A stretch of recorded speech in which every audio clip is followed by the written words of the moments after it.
How's it going, everyone? Cup of Science Joe here. Ahead of my upcoming move out of Arizona, I wanted to make a video about one of my favorite plants and cactus to just pay a little bit of homage to a big desert icon. I'm of course referring to the saguaro cactus. This cactus is certainly iconic, a defining plant of the Sonoran Desert. In fact, this desert is the only spot in the world where the cactus will grow natively. As a desert indicator species, this cactus is rather sensitive to environmental change.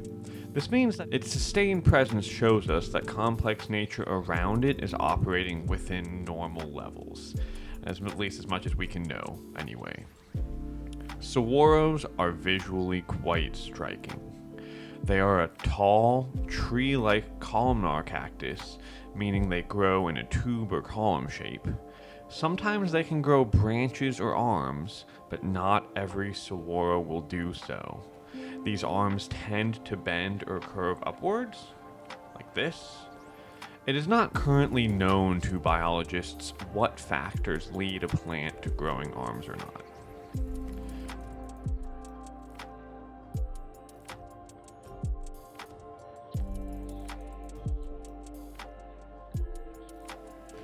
Sometimes a rare mutation with the arms can occur, resulting in a crested saguaro.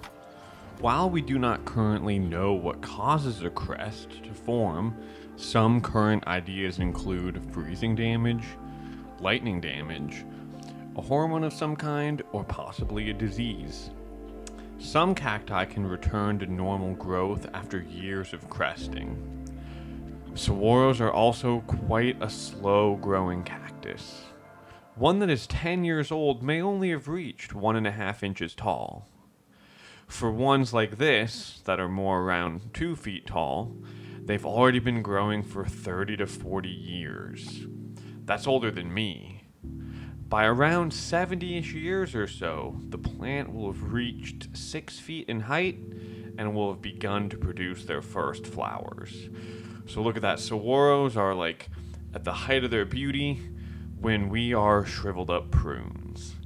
While we're here, let's talk a little bit about these flowers. They usually bloom near the tops of either the cactus or its arms.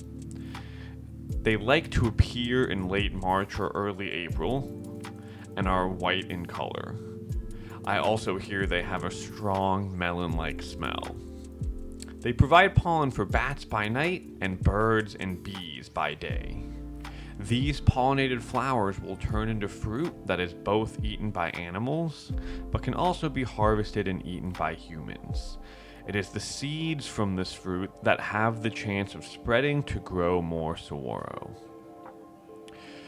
Like I'd mentioned earlier, it's not exactly known when or if a saguaro is going to grow arms. But when we do, we typically see them occur between 75 and 95 years of age.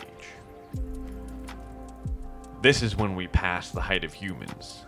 By the time they're around 100 years old, they'll have reached 15 to 16 feet tall.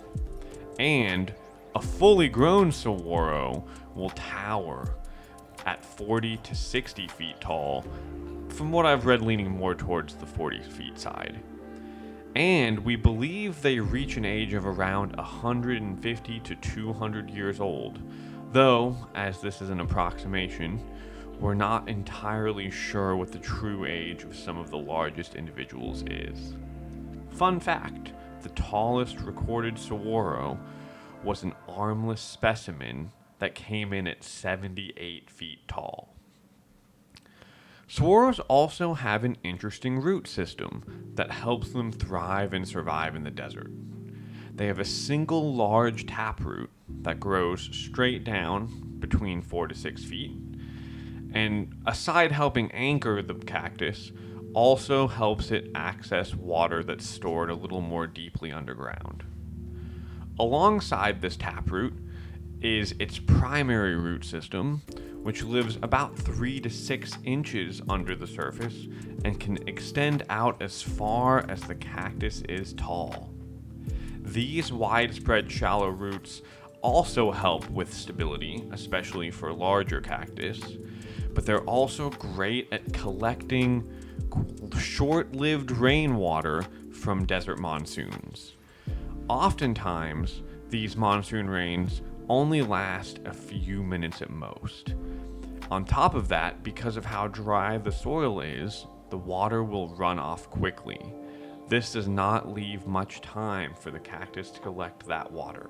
I'd mentioned this earlier, but the large root system assists with another thing too, keeping the cactus standing, especially in heavy winds. Water is quite heavy, of course. 1 gallon of it weighs over 8 pounds. I'm sure we've all carried a gallon of water before. And a saguaro cactus can store up to 1,000 gallons of water. This means that an adult saguaro that is fully hydrated could weigh over 8,000 pounds. That's a lot of weight right there. Even with this, though, not all saguaros make it to the end of their lives standing. And when the time comes that one does fall over, there are some cool things that one can do. If it has arms, there's a chance of growing a new plant. The arms can be cut off, the tips treated with a rooting hormone, and followed by some time to let them cure. I've read about a month or so. You can plant them with a chance of those arms taking root. Likely you'd of course only want to do this for a cactus that perhaps has fallen in your own property. And even beyond this, and kind of like I mentioned with proper permission of course, the ribs of a dead saguaro can be used for things like furniture, fencing, and roofs, proving that even after its long life, it can still have a role to play. I hope you've learned something, and I implore you to step outside at night and look towards the stars.